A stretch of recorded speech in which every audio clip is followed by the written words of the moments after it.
নমস্কার বন্ধুরা, একটা ছোট্ট রেসিপি তোমাদের সামনে তুলে ধরলাম। এখানে আমি ঘরোয়াভাবে মালপোয়া করেছিলাম। তো প্রথমে আমি মৌরিটাকে একটু ভেজে নিলাম শুকনো কড়াইতে। আর ওখানে দেখো চাল আমি ভিজিয়ে বেটে রেখেছি। আর এখানে বাটিতে হাফ বাটি সুজি নিয়ে নিচ্ছি। সব হাফ বাটি করে দেবো, এই বাটি মেপেই দেবো। আর হাফ বাটি ময়দা দিয়ে দিচ্ছি। আর এখানে দেখো চালের গুঁড়ো হলে ভালো হয়, এখানে গুঁড়ো নেই বলে আমি চাল আগে ভিজিয়ে তারপরে বেটে নিয়েছি। হাফ বাটি দিয়ে দিলাম চাল বাটা। আর ভাজা মৌরি দিয়েছি। এবার পরিমাণ মতো চিনি দিয়ে দেবো, লবণ দিয়ে দেবো।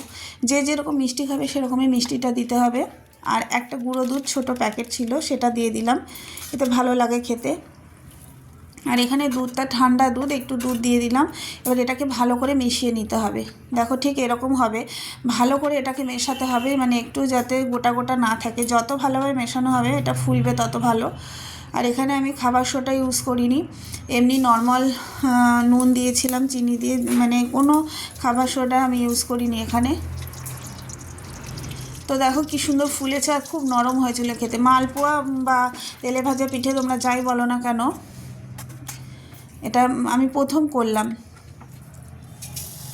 আর খেতে যেমন নরমও হয়েছিল, ভালোও হয়েছিল, খুব সুন্দর ফুলেছিল। দেখো চারিদিকটা দেখতেই পাচ্ছ কত সুন্দর ফুলেছিল, বেশ অনেকগুলোই হয়েছিল।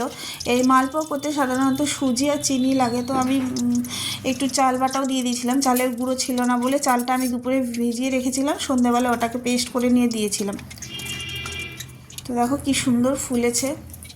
আর গ্যাসটা একটু কম জোর করে নিচ্ছি বারবার করে, বেশি জোর হলে ওটাকে আমি কমিয়ে নিচ্ছি, আবার একটু জোর দিচ্ছি।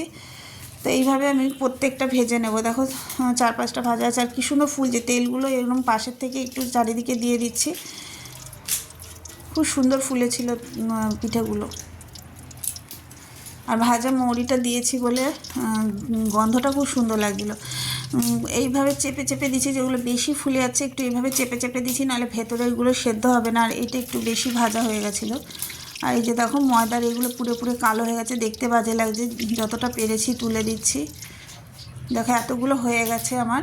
আর এইখানে দেখো গোলা রুটি করছি। একটুখানি চাল বাটা যেটা ছিল, পুরোটা লাগেনি এই মালপোয়াতে, তা চাল বাটা ছিল, ওর মধ্যে সামান্য একটু ময়দা মিশিয়ে দিয়ে গোলা রুটি করছি। তেল ছাড়া আমি এই গোলা রুটিটা করেছি।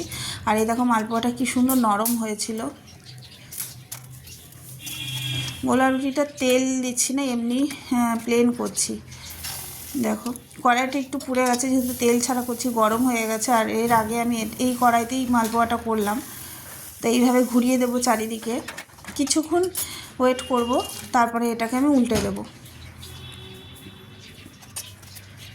আর গ্যাসটা মাঝারি রেখেছি, পুরো জোরও দেয়নি, পুরো একদম আস্তেও করে দেয়নি, মাঝারি রেখেছি। আমি না এই গোলা রুটি চায়ের সঙ্গে খেতে আমার খুব ভালো লাগে। অনেকটাই হয়েছিল, 6-7টা হয়েছিল প্রায়। এক এক করে সব গোলা রুটি এইভাবে আমি করে নিচ্ছি, নাহলে এই চালের গুঁড়োটা রেখে দিলে এটা নষ্ট হয়ে যাবে বা মনে থাকবে না ফ্রিজের মধ্যে ঢুকিয়ে রেখে দিলে। তাই ভাবলাম যে এই কটা দিয়ে আমি গোলা রুটি করে দিই। প্রত্যেকটা এইভাবে ঘুরিয়ে নিচ্ছি। দেখো তেল ছাড়া আর কি সুন্দর উঠেছিল। তো আজকে এই ছিল রেসিপি। সবাই সুস্থ থেকো, ভালো থেকো।